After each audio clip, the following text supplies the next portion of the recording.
নেই, কিন্তু আগরতলায় বাংলাদেশ হাই কমিশনের সামনে বিক্ষোভ, যার জন্য এবার পাল্টা লং মার্চের ডাক দিল বিএনপি। আরো একবার জানিয়ে রাখতে চাইবো, এবার লং মার্চের ডাক বিএনপির। 11ই ডিসেম্বর ঢাকা থেকে আখাউড়া লং মার্চ বিএনপির 3 অঙ্গ ও সহযোগী সংগঠনে। আগরতলায় বাংলাদেশি হাই কমিশনে হামলার প্রতিবাদে লং মার্চের সিদ্ধান্ত।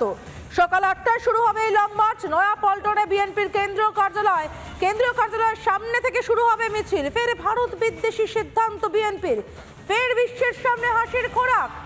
আরো একবার জানিয়ে রাখতে চাইবো, গোটা বাংলাদেশ জুড়ে যেভাবে হিন্দু নিধন যজ্ঞ চলছে, যেভাবে হিন্দুরা বারবার আক্রান্ত হচ্ছে, মৌলবাদীরা তাণ্ডব চালাচ্ছে বারবার।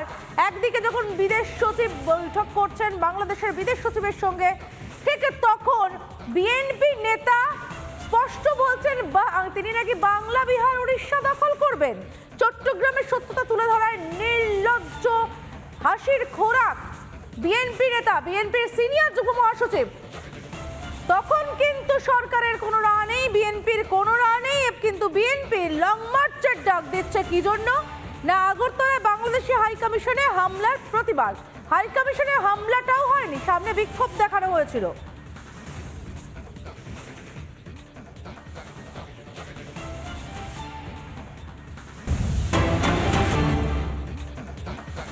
অথচ ভারত বারবার পাশে দাঁড়িয়েছে বাংলাদেশের।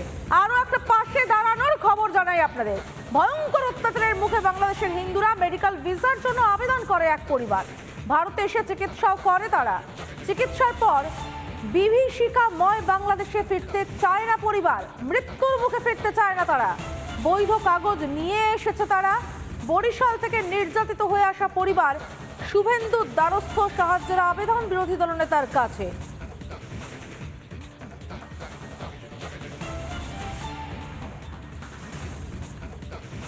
বাংলাদেশ থেকে একজন চলে এসেছেন। দাদা, আপনি কবে এসেছেন? বরিশাল থেকে কবে এসেছেন? 20 দিন হয়েছে। কি কারণে এসেছেন? আমার জীবন সংকট। আপনি শুভেন্দু অধিকারীর সঙ্গে এই মুহূর্তে দেখা করলেন। আমি সরাসরি শুভেন্দু অধিকারীর সঙ্গে এই মুহূর্তে কথা বললেন। আপনি একটু বলুন, মানে কি বললেন শুভেন্দু বাবু, কি বললেন?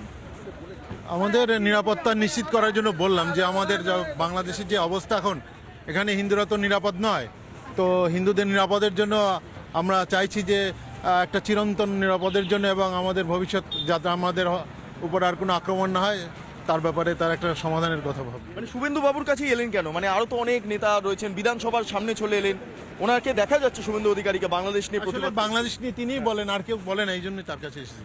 আপনার নাম কি? আমার নাম নিক্সন হালদার। কোথা থেকে এসেছেন? আমি বরিশাল। কিভাবে অত্যাচারিত হয়েছেন বরিশালে? আমাদের ব্যবসা নিয়ে গেছে, আমাদের ঘরবাড়ি জ্বালিয়ে দিয়েছে, পুড়িয়ে দিয়েছে। কারা করেছে? এই ইসলামিক গ্রুপ, টেররিস্ট গ্রুপ। নির্দিষ্ট নাম বলতে পারবেন? এবার বলা যায় না, 51টা ইসলামিক টেররিস্ট গ্রুপ আছে বাংলাদেশে, 14টা হচ্ছে সবচেয়ে জঙ্গি সংগঠন, বলা যাবে না। শুভেন্দু বাবু বললেন আপনার জন্য থাকার জায়গা পর্যন্ত করে দেবেন, মানে বিভিন্ন ব্যবস্থা করে দেবেন। আপনি কি আশ্বস্ত হলেন? হ্যাঁ, ধন্যবাদ। হয়েছেন? হ্যাঁ, হয়েছে, ধন্যবাদ। আমি সরাসরি সেই ছবি দেখাচ্ছি। শুভেন্দু অধিকারী যারা অফিসিয়ালসরা রয়েছেন বিধানসভাতে, তারা এই মুহূর্তে গোটা বিষয়টা নজরে রাখবেন এবং সেই কারণে তাকে জায়গা করে দিচ্ছেন, আলাদা করে তার থাকার ব্যবস্থা করে দিচ্ছেন। আপনারা দেখলেন শুভেন্দু অধিকারী তাদেরকে ব্যবস্থা করে দিচ্ছেন, সাহায্য করছেন, যেটা আমাদের প্রতিনিধি বিট্টু তুলে ধরলেন। এই বাংলাদেশি ভদ্রলোক তারা এসেছিলেন চিকিৎসা করাতে এবং এবার বাড়ি ফিরতে চান না, তারা কোনোভাবেই ওই মৃত্যু মুখে ফিরতে চান না। সাহায্য চেয়েছিলেন শুভেন্দু অধিকারীর কাছে এবং শুভেন্দু অধিকারী তাদেরকে সাহায্য করছেন, তাদের পাশে দাঁড়াচ্ছেন, তাদের থাকার ব্যবস্থা করে দিচ্ছেন।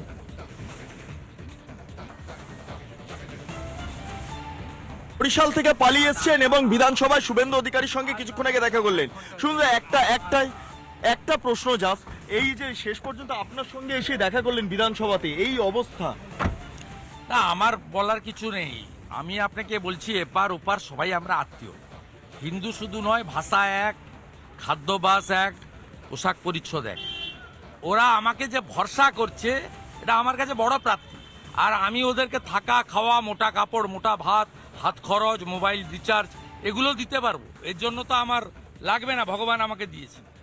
মানে আমি এগুলো করতে পারবো, কিন্তু বাকি নাগরিকত্ব, অমুক তমুক, এগুলো তো বড় বড় ব্যাপার, এগুলো তো আমার ক্ষমতার বাইরে। বাংলাদেশে হিন্দুদের উপর অত্যাচার এবং সেই অত্যাচারে তারা ভয় পেয়েছেন চিকিৎসা করাতে আসা এক পরিবার।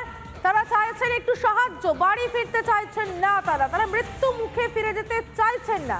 তাই শুভেন্দু অধিকারীর দ্বারস্থ হয়েছেন তারা। শুভেন্দু অধিকারী তাদেরকে সাহায্য করার কথা। নানা ধরনের কন্টেন্ট দেখার জন্য লাইক করুন, শেয়ার করুন আমাদের ফেসবুক পেজ, সাবস্ক্রাইব করুন আমাদের ইউটিউব চ্যানেল। পাশাপাশি অন্যান্য ব্রেকিং নিউজের জন্য অবশ্যই চোখ রাখুন রিপাবলিক বাংলায়।